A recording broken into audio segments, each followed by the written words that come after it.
Beware the time bomb in your super fund, and who won't give peace a chance? Coming up on today's show.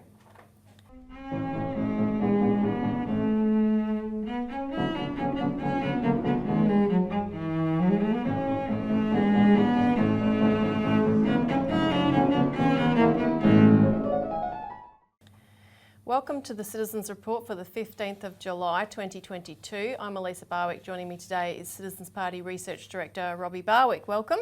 Thanks, Elisa. And on today's show, we will be discussing derivatives, the financial form of gambling, a time bomb raising its ugly head again, this time in your super fund. And then we're going to talk about early efforts to try to restore diplomatic relations with China. And the people who want to sabotage it. Absolutely. So don't forget to hit the like button if you enjoy the show, and subscribe and share it as widely as possible. Now, before we get into the first major topic today. Yeah, I want to talk about our postal bank campaign, Elisa, because Parliament's going to be sitting in roughly a week's time on the 26th of July, the first sitting of the new Parliament under this new government. Now, we're going to talk about the postal bank as part of the show in relation to the derivatives danger in super funds. But I'm appealing to all the regulars now and the people who support our postal bank campaign. We're going to put a link below, which is a link to the contact details of senators and members. And what we need everyone to do immediately, as of Monday, is call and email your member of Parliament, your local member of Parliament. Find out, you just voted, so you should try and remember what electorate you're in. Find your electorate, find your member of Parliament, find their contact details for your electorate office, send them an email telling them to support the campaign for a postal bank. If you've got a copy of the PDF of our flyer, or you can get it on our website, we'll have that link as well, you can attach that to it, tell them you need them to support the postal bank, tell them why you support the postal bank and why you're reaching out to them. But then do this, get the phone number and make a call to their office. And some people can be a little bit, unsure about, how these calls can go, etc. Oh, am I qualified to talk about a postal bank? Don't worry about that. If you want to talk about the postal bank, do so, and please do. Call them. It's much more powerful than an email. But what you can minimally do is call up and say, "Did you get my email?" And what happens is the staff will go through the inbox and they'll find your email and they'll confirm to you, "Yes, we've got your email." Now, you will already have received an automated reply from their office. Ignore that. That's the computer doing that, right? What you're trying to do is get the staff to acknowledge that you sent an email and you were so concerned about it, you followed it up with a phone call, because then that highlights your email above everybody else's. Because we want every politician, there's a whole bunch of new ones, every politician to be aware of this campaign before Parliament sits. Because we have to build a massive groundswell of support here. There's lots of, I don't have time to go through it all now. There's lots of threads that are all coming together, lots of different interest groups, constituencies that are going to rally around this, right? But that's what we need everybody as individuals to do as an immediate priority, please. So we'll put out a release to that effect on Monday, but if you're watching this now, please just plan to do it anyway. Use the links below and send that email and make those calls. Yep. Okay, so getting now into some of the nitty-gritty of it.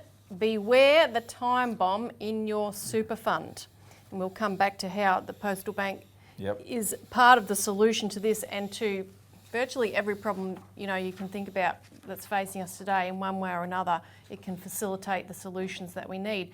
So derivatives are riddling people's superannuation funds, and there's not. Well, we know they are because they were enough to cause the Treasurer back in November, Josh Frydenberg, to write a letter which we'll read excerpts of. But Lisa, he doesn't identify which funds. No. The reply doesn't identify which funds, but what they do say, there's some funds, unnamed, who have a lot of derivatives. That's why it's got their attention. Mm-hmm. So there's a lack of transparency on this issue. So your fund may be one of them. We can't tell you if it is, though.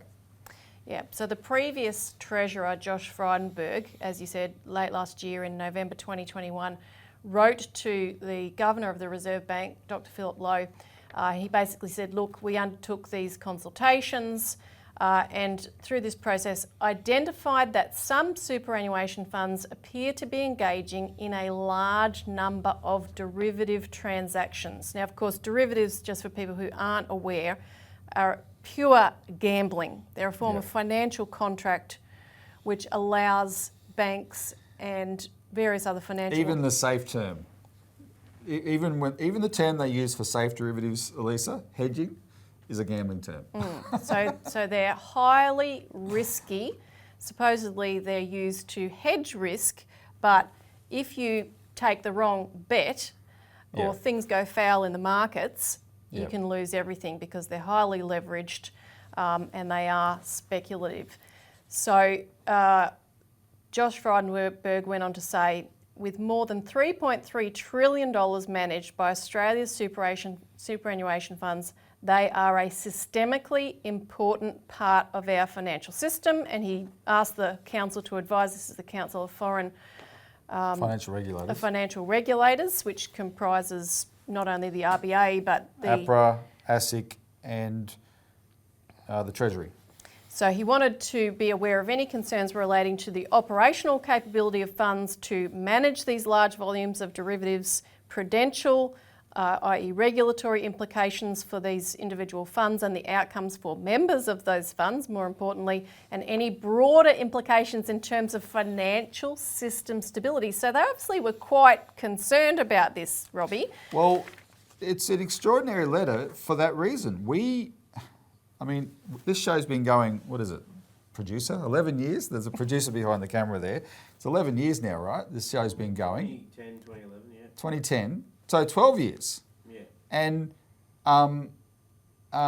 in that time, we've probably talked about derivatives more than any other subject, seriously. Yeah, there wouldn't be too many shows where we didn't talk about derivatives, really. And because we started it straight after the global financial crisis. And we were saying, look, and we had a whole campaign for Glass-Steagall, breaking up the banks to separate deposits from any contact with derivatives, danger, etc.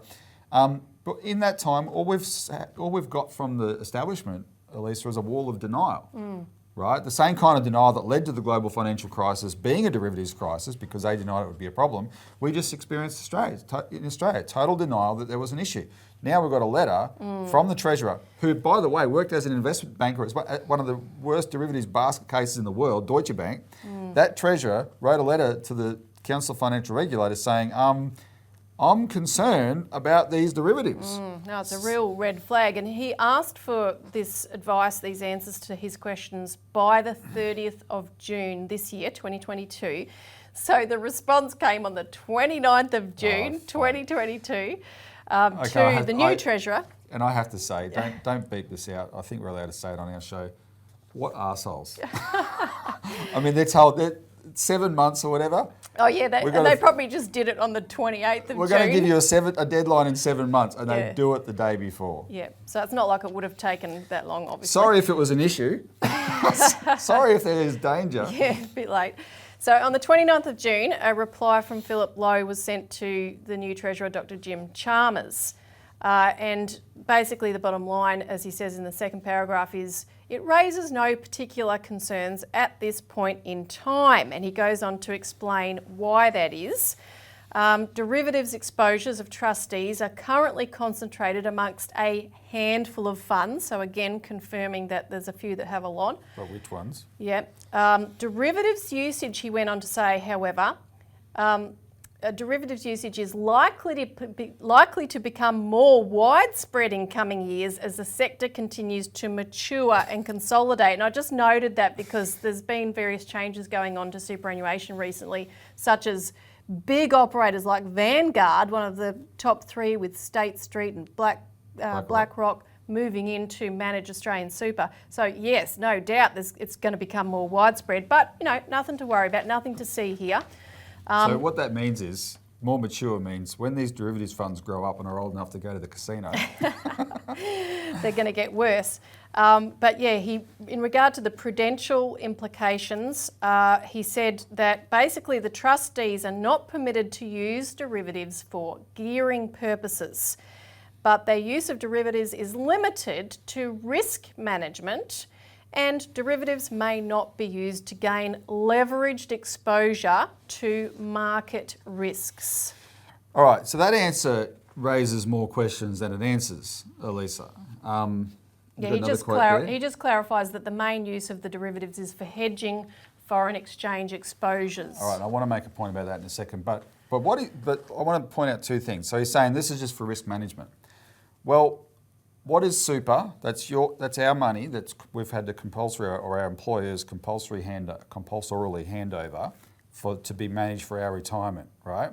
Can anyone tell me, is there a special super fund in Australia that's very different to everybody else and therefore has different risks, or is the main variation probably their size? You know, the Australian super is the biggest one, and there's bigger ones and smaller ones.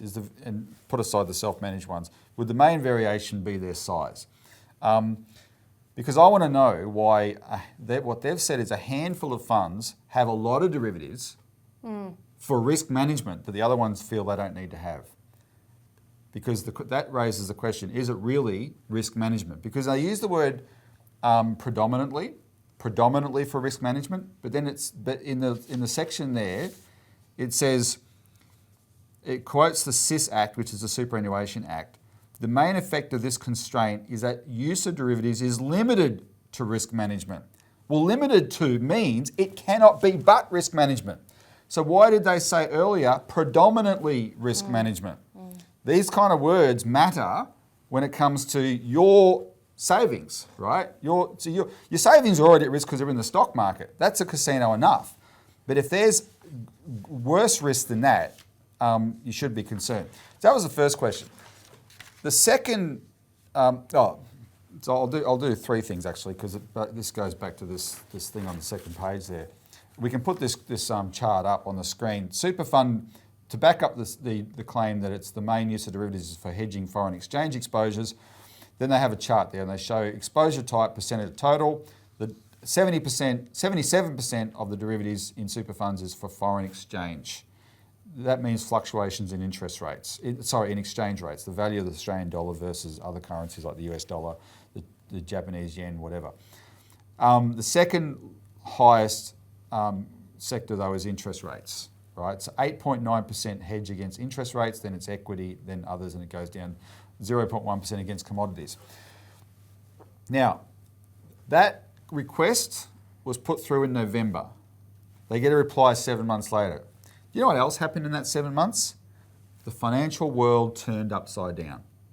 And the same Philip Lowe, in the same month, in November, also said, November last year, and a lot of people went out and made investments on this basis, he put out a statement 2 months in a row that gave a clear signal there would be no interest rate rises in Australia until 2024, at the end of 2023. No interest rate rises.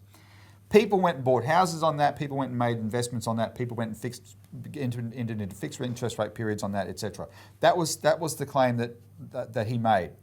Since then, interest rates have gone through the roof, and it's caught so many people out, it's not funny. So what is the qualifications of this guy's predictions anyway to even make these predictions? But if super funds who are betting using derivatives to hedge on interest rates took his prediction seriously, the assumptions of their contracts, Elisa, may be all wrong. They may be losing money already because of how dramatic it's changed. And exchange rates have gone haywire as well. The Russia's special military operation in Ukraine saw the sanctions come on. The Russian ruble fell through the floor initially. Now it's soared because all the sanctions have blown back on the United States. There's chaos in the currencies and because of inflation right around the world. The ruble is now the strongest performing currency. None of this could have been predicted back in November last year, right? What assumptions in those derivatives are at issue here, right? And if they've made bets that are wrong, they could be losing money already. But here's the third one, which is why we wanted to talk about this. We've got the Governor of the RBA on behalf of the Council of Financial Regulators, who are the high priests of our financial system. That's what they are. And they like being treated like that, trust me. They are saying these derivatives are safe, because there's an act of Parliament that says they cannot be used for gearing to leverage financial investments. So our question that we raised was, all right, so you've gone to great pains to say they're safe for that reason. Are the derivatives in the banks, which are much, much greater in scope? And the banks that are looking after our deposits. The banks that are where your deposit is, are the derivatives in those banks also regulated that way? Are they limited in what they can do? You know the answer? No. They are not. So is this letter an inadvertent way the inadvertent admission by the Reserve Bank Governor that you should be worried about the derivatives in the banks? Well, I think it is, because that's why we've been talking about this subject for 12 years. Yeah. You should be worried. And the banks are hiding their derivatives. Like, they used to publish their derivatives figures. Yep. And they no longer do. Well, let's look at we've got some charts for that. I was on Martin North's show, Digital Finance Analytics, on this subject the other day, and I mentioned this, but I didn't use the graphs for here, but we can show the graphs here. This is one of the first. We were looking at this really early on from 1994, but I remember pulling together the data for this chart in 1997, right? And what you see there, well, I want to point out a couple of things about it. Note that the derivatives compared to the assets of the banks, the assets of the banks are all over $100 billion. The derivatives are hundreds of billions of dollars, right? Hundreds of billions. But also note that CBA had the smallest derivatives. And the reason for that is this is 1997. The CBA was only privatised the year before, right? Now, there's another one. I want to show I don't just want to use that one. If we jump to, I want to show where CBA starts to rise. Okay, so if you go to this one that we did in 2011, and look at the difference, a couple of differences here. So what you have is now the derivatives are in the trillions for all the banks. Really big explosion in derivatives, but also note the growth in CBA's derivatives. This is 2011. They went from being last in 1997 to second in 2011. The next year, CBA stopped disclosing their derivatives in their annual report. They stopped disclosing that figure. We could no longer keep that series. And then all the other banks copied them. And so this final chart we'll show is from 2018, which was the last time Westpac showed its derivatives. And we projected what they might be hiding from the other banks based on the growth rates. But they just continued to soar. These derivatives absolutely continued to soar in that time. And you see that, so you can't get the breakdown per bank anymore. No. Because they were, and as I told Martin North, when CBA stopped disclosing its derivatives, I called them up because it was 2012, and I said, "Why aren't you disclosing these derivatives?" And they said, "Oh, no, they're not important. That's not an issue." I said, "Are you kidding me? 4 years ago, the whole global financial system blew up because of these." And they said, "Oh, no, sorry, those are those dangerous derivatives. Ours are just plain vanilla derivatives." And so my question was, well, hang on, the growth, if they're plain vanilla, why are they growing so fast? What does that match in the financial system that you've got to engage in this? And they didn't want to answer that question. And my question to the government, we posed this in press releases at the time. Why is the government allowing, just after the global financial crisis that proved how dangerous these things were, why is the government allowing these banks to start hiding? And the regulators, where are they? And the regulators. So then look at this. This is our latest graph here. We'll put it on the screen. The RBA keeps, what do they call it, disaggregated figures. So these are derivatives for all the banks. And we'll get the person in production to note where 2013 is. You'll see there's a little hump there. They got to about $14 trillion, in 2008. $14 trillion in 2008 at the time of the GFC. Went down slightly after that, and then they embarked on this. You look at the mountain since then. They've climbed a mountain since then. And at the top, there's been quite wild fluctuations, but it's one step back and then another surges steps forward, right? So we're not quite at a peak at the moment, but that is the unpayable bets that are riddling our financial system. and this is what your banks are exposed to, and therefore your derivatives, your deposits are exposed to. Yeah, and so when that goes, it wipes out everything. It takes everything with it. There's no saving something unless there's provisions put in place to protect the people, protect deposits, or there's an alternative, namely a public bank where people can safely put their deposits. Because that's what we're getting to. The number one question when we talk about this subject for the last, 12 years, 14 years since the global financial crisis, where do I put my money? Where do I put my money? And there is no answer to that.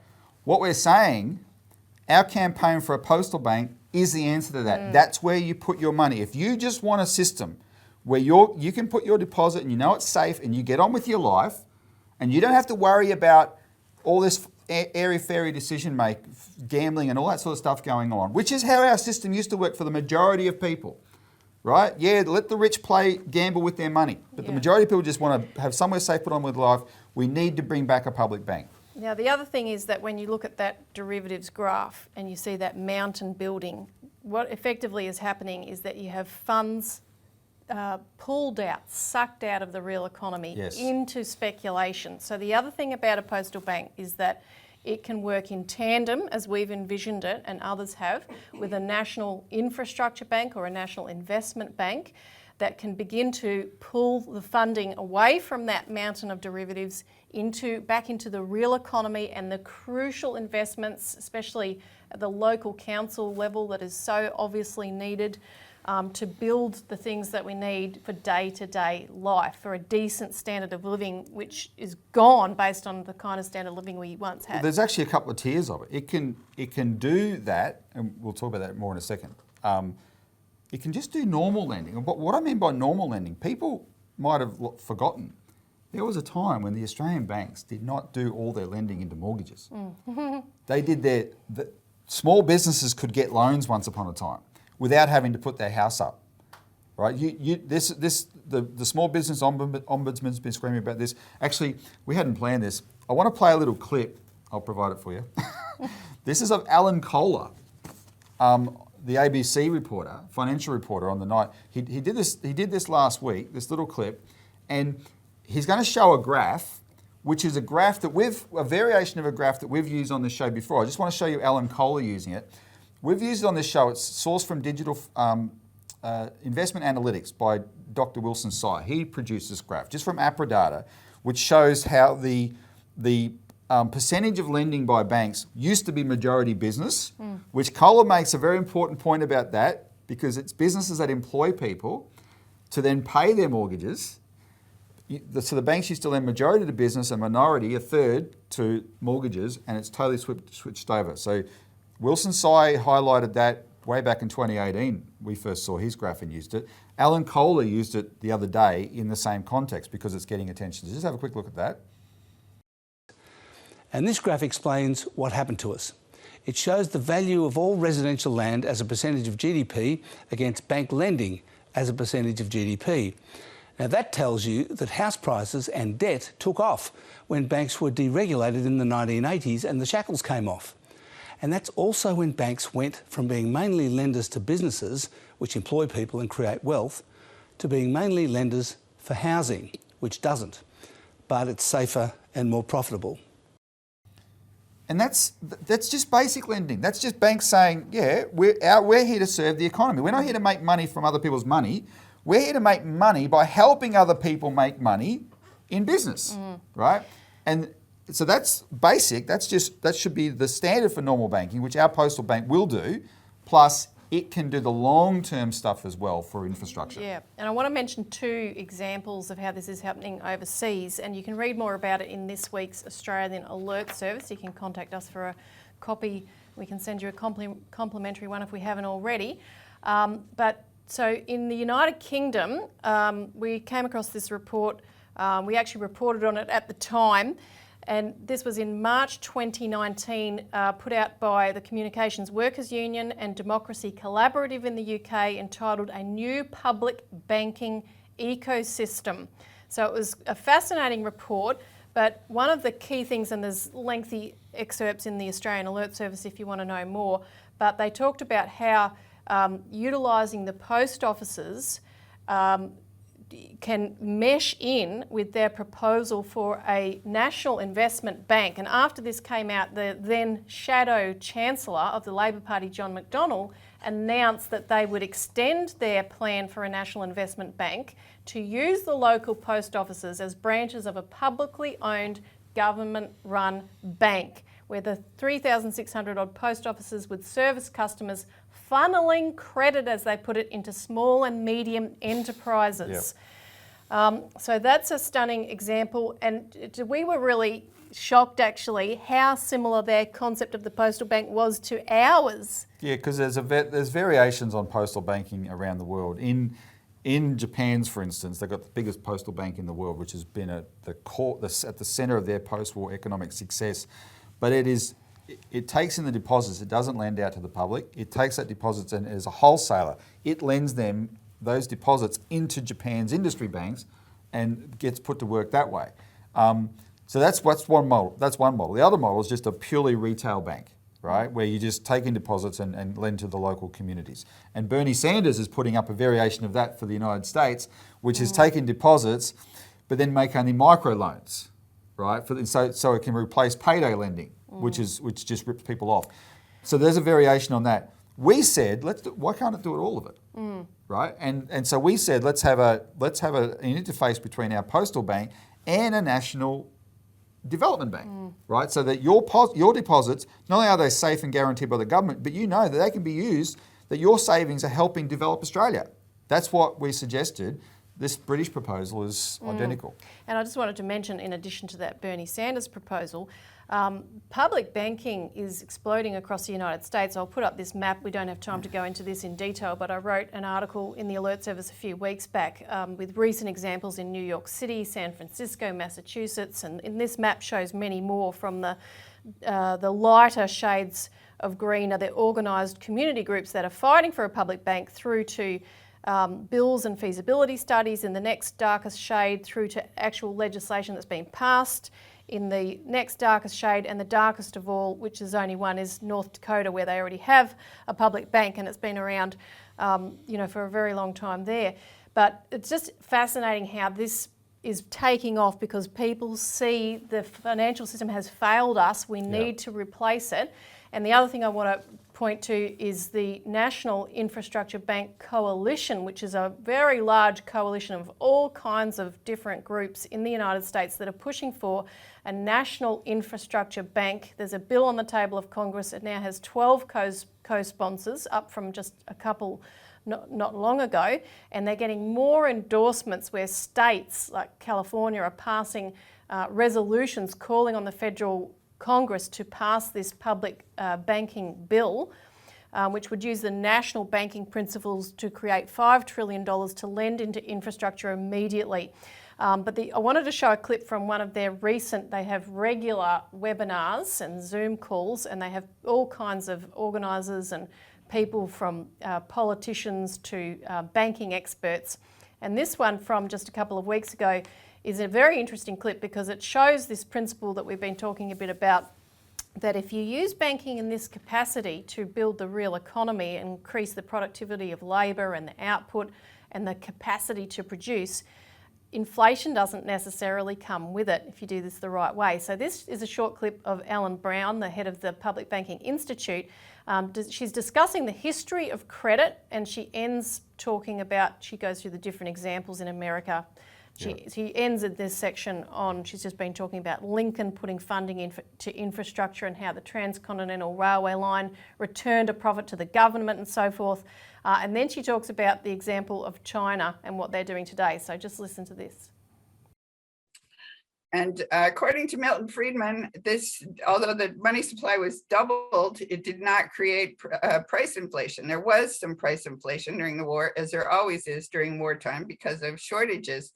But as you can see from this chart, well, you can't see the whole chart, but inflation shoots up at the end after 1971, which, as we know, is when the dollar went off the gold standard.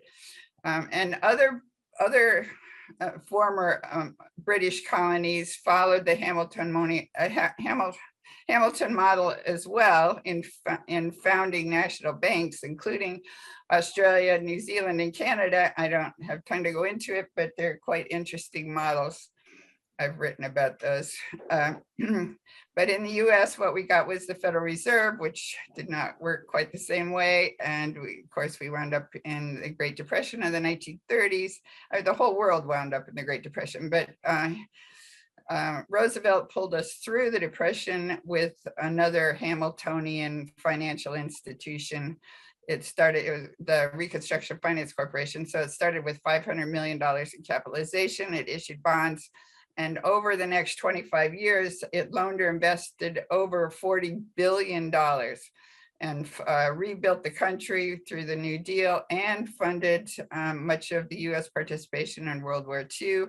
And at the end of all that, it turned a profit for the government. Canada did something similar with the Bank of Canada. I can't go into that. And today, the most impressive model is China, which has been the fastest growing economy in the world in the last 40 years. That's the red line shooting up there. So how did they do it? They went from one of the poorest countries in the world to a global economic powerhouse. They did it through massive banks. They had 3 massive development banks, and the government owns 80% of Chinese banking assets. So the government would, for example, build high-speed rail or dams or power stations by issuing bank credit, and then the fees from what was built with the loans would go back and repay the loans. So again, a sustainable system. And over the last 23 years, the Chinese money supply has grown by 1,800%. That's by a factor of 18, which is incredible. And yet prices have remained stable, as you can tell from these 2 charts. The top one is the money supply and the second one is prices. Why? Because their GDP went up at the same rate. So you have supply and demand going up together, and so as Bob points out, that it all stayed in balance and prices remained stable. That's all I got. Thank you. So yeah, you can kill 2 birds with 1 stone. All this inflation we're tackling now needn't be the case. But back to that derivatives graph, we've been pumping out quantitative easing in various ways for a long time now. Yep. We've created this bubble, which is bringing everything with it. When you say it needn't be the case, it won't be the case. If the money, that's an extraordinary chart from China. That's a massive increase in its money supply, but no inflation. Why? Because matching that increase in money supply was an expansion of its production of goods and services. That's why, because of the way it organises its economy. That's how you do it. We need. There's going to be an argument in Australia, and in fact, the current government is already doing it. We have to balance the budget. Things like rat tests and that, the things they're actually attacking Scott Morrison for not having free rat tests at first. They're now saying, no, rat tests can't be free. Why? Because we've got to balance the budget. Well, that's not how you deal with inflation, right? We need more money in the system, but we've got to change the balance so it's not this crap. It's not speculation. It's not housing. It's not housing loans. Are just making. So we've had inflation all along. That's what your house price rise is not extra value. It's inflation. It was always there. Now it's getting into the real economy, the rest of the economy. Yeah. Go back to putting money. Let those things collapse, deflate those bubbles, and put the money into things that expand production. Yeah, because by blowing that bubble up, we neglected the real economy, and it's collapsed, and it's absolutely virtually gone. Yep. But we are going to move on. Yep. We're going to talk about the prospect of potentially working with other countries such as China that have formulated a way out of this in the direction we're actually discussing. So who won't give peace a chance is the question. Do you want to list the names? We don't have time. But we did have a meeting between the foreign ministers of Australia and China take place, and that's quite historic in and of itself, actually, a big deal. It's a small step, however, and there's a lot to be done. So we had Penny Wong meeting with Wang Yi. Now, the most interesting thing that we wanted to focus on here is how the media lied about it and said China had issued 4 quote-unquote demands without which, this won't go any further. That is an outright lie, because as former Australian diplomat Jocelyn Che stated, I'm just going to read her translation of exactly what the Chinese said. So it's not demands. She said, they said, first, China should continue to be regarded as a partner, not a rival. Second, the way of seeking common ground while reserving differences should be maintained.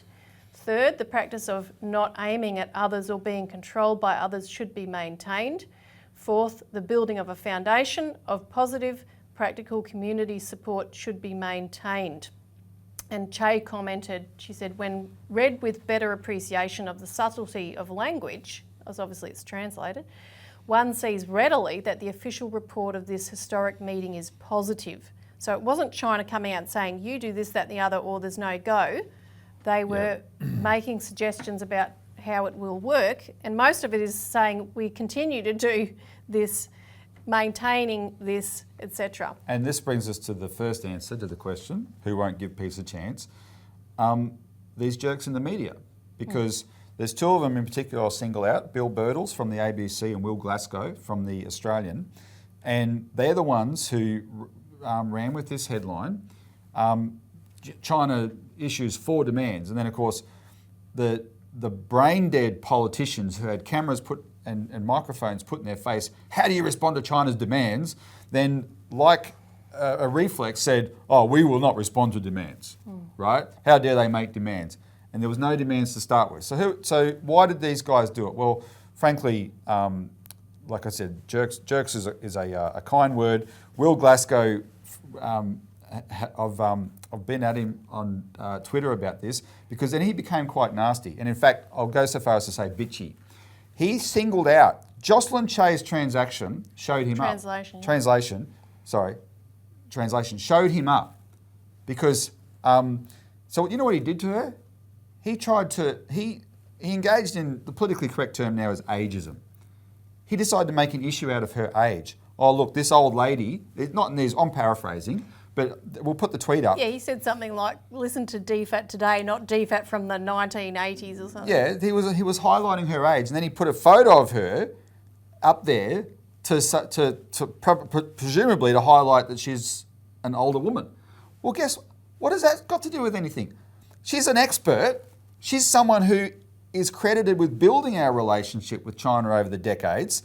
Penny Wong said she wanted to stabilise the relationship. Well, they're exactly the kind of people you need to talk to. That's why I interviewed John Lander on this show. That's why yesterday I interviewed Matt Robson from New Zealand again, who's an experienced person. Do we want to go to war with China or not? And if we don't, and you want to improve the relationship, listen to the people who built the damn thing, and this arsehole decided to make an issue of her age. And then he doubled down on it today in a totally... frankly disgusting way. And what you see with both him and Birtles, remember there was once a time when the media, especially the ABC, but also the broadsheets, not the tabloids, tabloid media's always been nuts, but the broadsheets, what the Age used to be, Sydney Morning Herald, the Australian, etc., they pretended to be objective journalists, right? So that's why they're called broadsheets. Only serious people read them. The people who got easily bored read the tabloids. There's no even pretense of objectivity in this. They are polemicists that spend all their time snarking and sniping at China. And they're the ones who translate the news to you about what China's up to. They're lying. And this one, they were completely shown out. And because a lot of people went after Will Glasgow on Twitter, he's just reacted quite a lot. But thank God that we've got people like Jocelyn Che around to tell us the truth. And sorry, one last thing. The proof, the latest thing today that proves he was wrong about his initial report was that he has an article today, Elisa, or last night, reporting that China may now change its policy and let more coal come back in from Australia. That's a direct result from the Wang Wong meeting. In other words, that meeting resulted in progress and that meeting showed goodwill from China. It proves, he had the report today, something that proves that his first report, which he's trying to defend, was rubbish. And that's that's just the nature of it. We follow this stuff closely. We don't expect our viewer to follow it closely, but we want to highlight these examples so that you learn, especially when it comes to a subject like China, stop believing the way they're trying to push your buttons, because it's never been true. That's why our party takes the position it does. Yeah, and you had, just to show the other side of who's instigating this, and we've written a lot about this in the Alert Service recently, about the US and UK with Australia right on the coattails trying to prevent anyone, which has been the game plan since the end of the Cold War, anyone challenging the unilateral power of the US in conjunction with the UK. So you had Pompeo, Mike Pompeo, who's planning a run for the presidency in the future at some point, saying at a speech at the Hudson Institute, our government should immediately confer diplomatic recognition to Taiwan. Taiwan is already an independent country, he said. We should just simply reflect that fact. That's a declaration of war. Absolutely. But he went on to say this, which I think highlights what we just said is the real motive. We must prevent the formation of a pan-eurasian colossus incorporating Russia but led by China, and to do that we have to strengthen NATO. But one of our MPs, Andrew Hastie, he's been over in London addressing another Henry Jackson Society meeting on engaging Taiwan, and he said a similar thing. He said, authoritarian powers are on the move, they're always on the move and looking to reshape the world order and bend it to their liking. Well, as we've just spent a lot of time showing, the world order needs to be reshaped. And we point out in this week's Australian Alert Services an article about how Russia and China are putting forward financial solutions. They're actually making measures, inserting different provisions into the IMF, the Bank for International Settlements systems with liquidity funds and so forth. You can read the details to begin to make it easier for countries to access the credit and the liquidity they need to build their economies. They've been doing that with the Belt and Road and with other initiatives for a while. So that's what the Anglo-Americans are, very, very well aware of and very concerned about. The question is, they're talking about extending NATO as the way to solve that, particularly vis-a-vis China. Is this really a mechanism, a forum that we want in the Pacific? Well, we have another article this week, Elisa, that might highlight for people why not. But related to that, I want to just take issue with the Henry Jackson Society. In 2019, Andrew Hastie, when they say Albo's idiotic mantra, "We didn't change, China changed," I can't, like I said, ranted a few weeks ago. He's happy to go and suck up to Macron, a white guy. Oh, look, you were done badly by my predecessor. He's a jerk. I'm gonna kiss your butt. Well, he's effectively his attitude to China is effectively justifying the behaviour of his predecessors, including this one, because it was at the Henry Jackson Society in 2019 that Andrew Hastie gave a speech where he compared China with the Nazis. China, the country that suffered the second highest number of casualties in World War II at the hands of the Nazis' ally, Japan, right, who we now kiss up to, and we're all gushing over poor old Abe, and yeah, that's tragic, right? But Abe denied the war crimes of World War II. My grandfather fought against his forces on the Kokoda track. He was part of a disturbing movement in modern Japan to deny all that. Yet Andrew Hastie, we're best buddies with him, and Andrew Hastie, though, goes and says the Chinese are the Nazis. But he said at the Henry Jackson Society, these people are evil. This is one of the most evil organisations in the world. There's no exaggeration. They have an ethos. They're the neocons in the UK. And their whole philosophy is only our sort of governments, liberal democracies they call it, which basically means the governments that pretend to be democratic and get themselves elected and then work for the banks. That's what a liberal democracy means, right? They privatise everything, they steal from you and hand it all over to their banker buddies. That's what liberal democracies are, not democratic, but only those sort of governments are legitimate. And, this is the sting in the tail, every government that's not a legitimate democracy, we legitimate democracies have the right to overthrow them, including through military means. Yeah. And of course, one of their co-founders in 2011, at the end of the Libya intervention, which is the second worst war crime of the 21st century, bragged, see, democracy can be dropped from 10,000 feet, i.e. we can bomb countries into being democracies. So we've reported in the Alert about the update on the Manchester bombing, which the Manchester bombing in 2017, which was a terrible terrorist attack, was by a guy who was clearly aided and abetted by British intelligence to go and learn to become a terrorist in Libya. Because they had to bring down Gaddafi. Because they had to bring down Gaddafi, right? They took one of the most advanced countries in Africa and reduced it to rubble, a basket case, a failed state. In 2016, the British House of Commons wrote a report that said, oops, our bad. Yes, it was a lie. Yes, it's turned into a disaster. Oops. They write the report, gets put on a shelf, and they carry on regardless, and you've got to believe them all again on Russia and everything else they lie about, right? But their own report, their own investigation of this Manchester terrorist bombing, which killed all those people in 2017, it was their guy who were they allowed to go and become a terrorist because he was, by being a terrorist, he was pursuing their foreign policy, right? The bringing down of Gaddafi, that's the guy who did it. And that was a NATO intervention, what happened to Libya. If you don't know about it, go look it up. Yep. And that's what we want to bring into the Pacific? Hell no. So on that note, please watch, when we put it up on Wednesday, my interview with Matt Robson, former Cabinet Minister of New Zealand, who was the New Zealand's Minister for Disarmament, Associate Minister for Foreign Policy, knows the Pacific backwards, is an expert in this area. You watch that interview about these broader issues to do with NATO and whether we want it in the Pacific. Share it, please. Watch it. It'll go up on Wednesday. Share it as widely as possible. This is a guy who's been in government making these decisions. He tells really disturbing things about Five Eyes and how it works, which is the intelligence partnership that basically, spreads the lies to all these members of Parliament to make them dance this tune. It's a real bombshell interview, so make sure you watch it. Yes, and that's the show for this week. So thanks for tuning in. Thanks, Robbie. Thanks, Elisa. We'll see you next week.